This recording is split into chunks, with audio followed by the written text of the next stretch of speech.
In this video we are going to study a very illustrative game in which you will learn how to destroy the Czech defense. The game began with the move e4. g6, the modern defense. Black's idea is to develop his king's bishop on the g7 square, where it will be very well placed, since it will occupy the large diagonal of black squares and exert pressure against the center.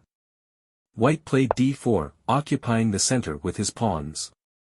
Black answered bishop g7, developing the king's bishop and beginning to press against the opponent's pawn center.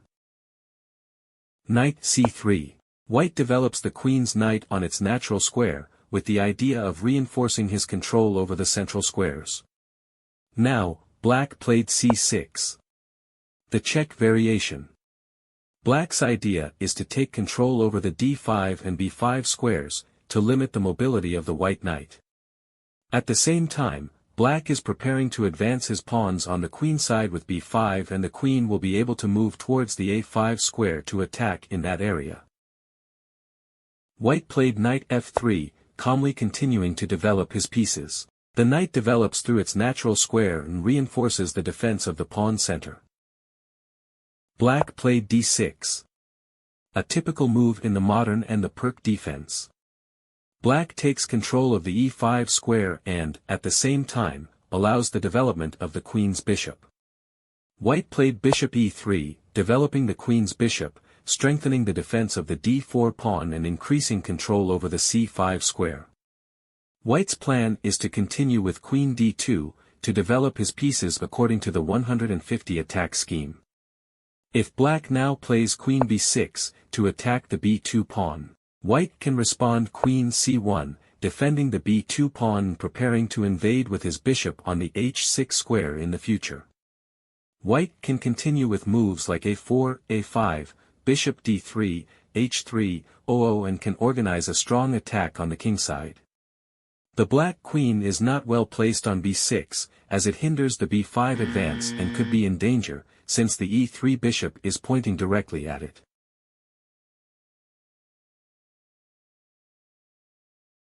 In the game black played knight f6, developing the king's knight to its natural square and preparing to castle. White played queen d2, mobilizing the queen and preparing to castle on the long side. White is also prepared to invade with his bishop on the h6 square. The game continued queen a5. Black does not want to castle, to avoid offering the opponent an attack target.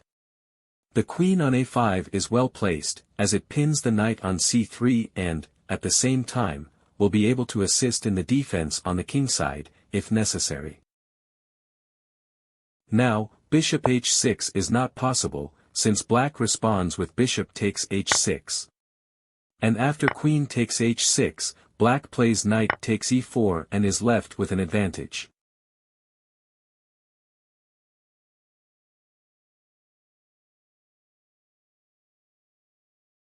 In the game, white played bishop d3, completing the development of his minor pieces and reinforcing the defense of the e4 pawn. White can castle on either flank. Black played knight b to d7, developing the queen's knight. Now, white played bishop h6. Invading with the bishop through the gaps between the enemy pawns.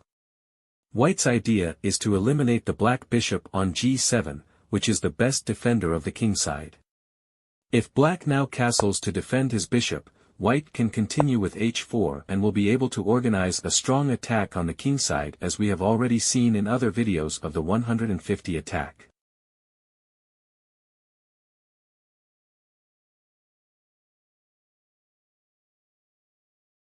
In the game, black captured the bishop on h6. After queen takes h6. If black now plays b5, with the idea of attacking on the queenside, white can castle on the kingside to move his king away from danger and has the advantage.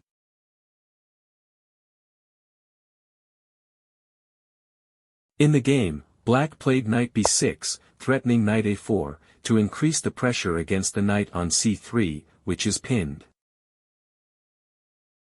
Now, probably the simplest thing for white was to castle on the kingside, avoiding the pin, placing the king in safety and connecting the rooks. Another good option for white was a4, taking control of the a4 square and gaining space on the queenside. For example, in case of queen b4, attacking the b2 pawn. White can play a5 and after knight b to d7. White castles. And if black now captures the b2 pawn, white can reply knight e2. The black queen is strapped and will be captured.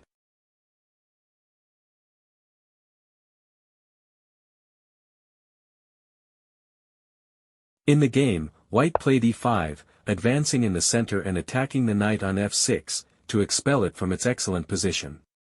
The game continued. D takes e5. D takes e5. Knight f to d5. Queen g7, attacking the enemy rook. Black played rook f8, to defend the rook. And now white castled on the kingside, to place his king in safety and connect the rooks. If black now captures on c3, with the idea of winning a pawn, white can respond with knight g5, threatening to capture on h7 with the knight, which would capture the rook on f8. White is winning. In the game, after white castled, black played knight f4, attacking the enemy bishop.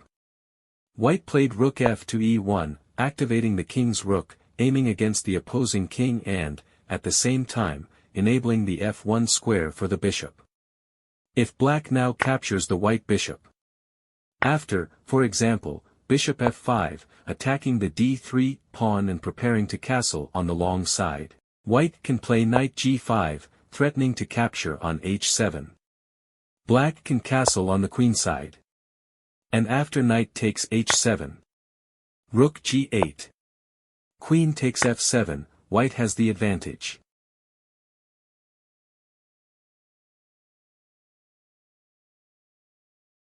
In the game, black played h5, to defend the h7 pawn and try to attack on the kingside. White played a3, preparing the move b4, to launch the pawns to attack on the queenside, which is where the black king is going to castle.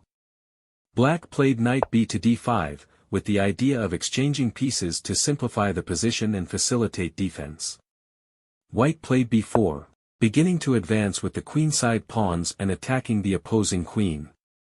After queen d8, white played knight takes d5, eliminating the black knight in the center, which is the opponent's most active piece.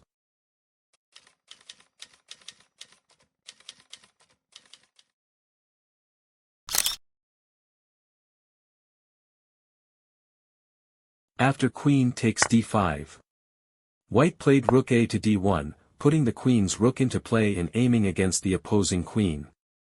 White already has all his pieces in play, while black is still having many difficulty completing his development. Black played queen e6, removing the queen from danger and threatening to continue with queen g4, to threaten to give checkmate and move on to the counterattack. White played h3, taking control over the g4 square, to prevent the black queen from going to that square.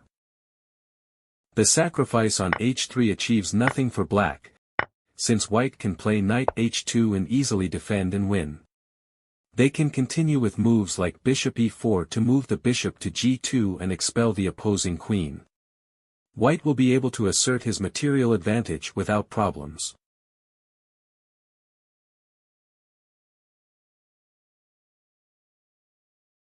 In the game, black played bishop d7, developing the bishop and preparing to castle on the queenside.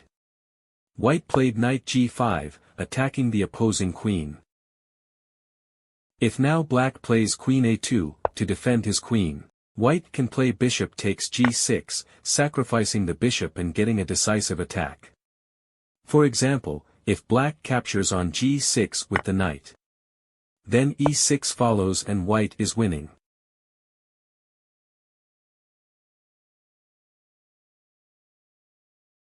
And, if black captures on g6 with the pawn, white also plays e6 and wins.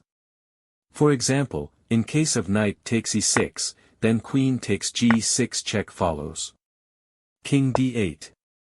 Knight takes e6 check and white wins. And in case black captures on e6 with the bishop, white still plays knight takes e6. And after knight takes e6, white plays queen takes g6 check. Rook f7. Rook takes e6 and white is winning. In the game, black played queen d5, to defend his queen. And they are threatening to checkmate on g2. Now, the strongest move for white was bishop e4.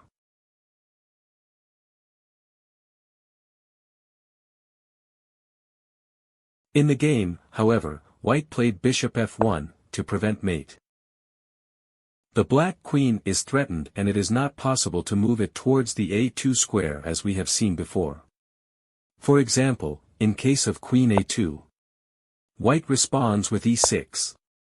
And it is not possible bishop takes e6 because after knight h7 white wins.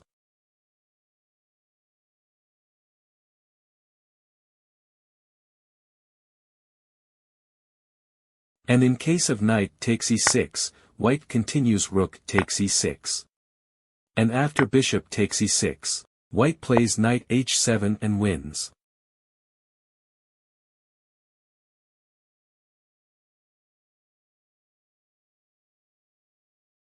Therefore, now black played knight e6, counterattacking against the white queen. White eliminated the opposing knight. After queen takes e6.